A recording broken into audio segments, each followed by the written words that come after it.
Madurai Natham மேம்பாலத்தில் beer பாட்டிலை வைத்து reel செய்த சிறுவர்கள் 4 வரை போலீசார் சிறார் நீதிமன்றத்தில் ஆஜர்படுத்தினர்.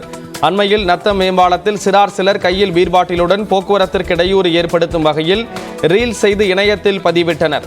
அச்சிறுவர்களை காவலர்கள் தேடி வந்த நிலையில் இன்று அவர்களை கைது செய்து சிறார் நீதிமன்றத்தில் ஆஜர்படுத்தினர். விசாரணையில் காலி பீர் பாட்டிலில் தண்ணீர் ஊற்றி ரீல் செய்தது தெரிய வந்ததால் மீண்டும் இதுபோல் செய்யக்கூடாது என எச்சரித்து அவர்களை விடுவித்தனர். மயிலாடுதுறை மாவட்டம் சீர்காழியில் அமைந்துள்ள கேது ஸ்தலத்தில் பாஜக மாநில தலைவர் அண்ணாமலை சுவாமி தரிசனம் மேற்கொண்டார். கீழப்பெரும்பள்ளம் கிராமத்தில் கேது ஸ்தலமான ஸ்ரீ நாகநாத சுவாமி திருக்கோவில் அமைந்துள்ளது. இங்கு வந்த பாஜக மாநில தலைவர் அண்ணாமலை மற்றும் கருப்பு முருகானந்தம் ஆகியோர் சுவாமி தரிசனம் செய்தனர். கோயில் சார்பாக இருவருக்கும் பிரசாதம் வழங்கப்பட்டது.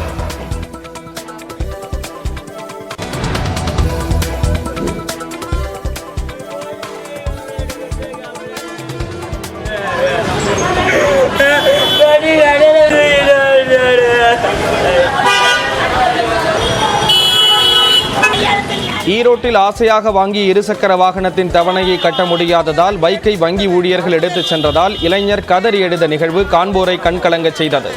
மோலகவுண்டம்பாளையம் பகுதியைச் சேர்ந்த தரணிதரன் என்பவர் கடந்த 3 மாதங்களுக்கு முன்பு 98,000 மதிப்புள்ள ஸ்கூட்டரை தனியார் வங்கி மூலம் 5,000 ரூபாய் முன்தொகை கட்டி வாங்கியுள்ளார். இதற்காக மாதம் 3,800 ரூபாய் செலுத்த வேண்டும். ஆனால் 2 மாதங்களாக தவணையை செலுத்தாததால் வங்கி ஊழியர்கள் வாகனத்தை பறிமுதல் செய்தனர். பின்னர் இளைஞர் தனது தாயுடன் தவணையை செலுத்த சென்றபோது வாகனத்தை தர வங்கி நிர்வாகம் மறுத்ததால் வேதனை அடைந்த இளைஞர் கதறி எழுதார். நிகழ்விடத்திற்கு வந்த போலீசார் வங்கி நிர்வாகத்திடம் பேச்சுவார்த்தை நடத்தி வாகனத்தை வழங்குமாறு அறிவுறுத்தினர்.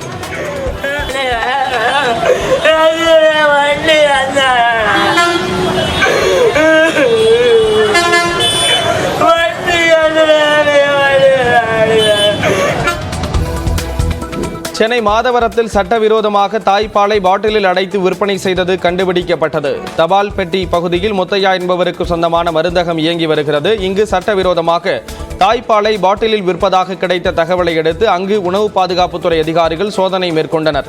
இதில் 50க்கும் மேற்பட்ட பிளாஸ்டிக் பாட்டில்களில் தாய்ப்பால்கள் அடைக்கப்பட்டு விற்பனைக்கு வைத்திருந்தது கண்டுபிடிக்கப்பட்டது. இதுகுறித்து முத்தையாவிடம் அதிகாரிகள் விசாரணை நடத்தி வரும் நிலையில் மருந்தகத்துக்கு சீல் வைத்து சென்றனர்.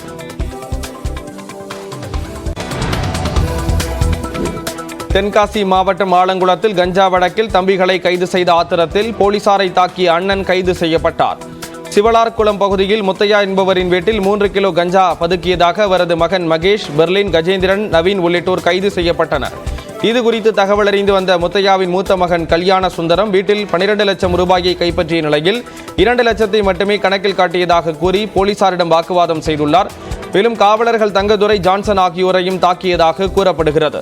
இதையடுத்து கல்யாண சுந்தரம் கைது செய்யப்பட்டார். அவருடன் வந்த நிர்மல்குமாரை தேடி வருகின்றனர்.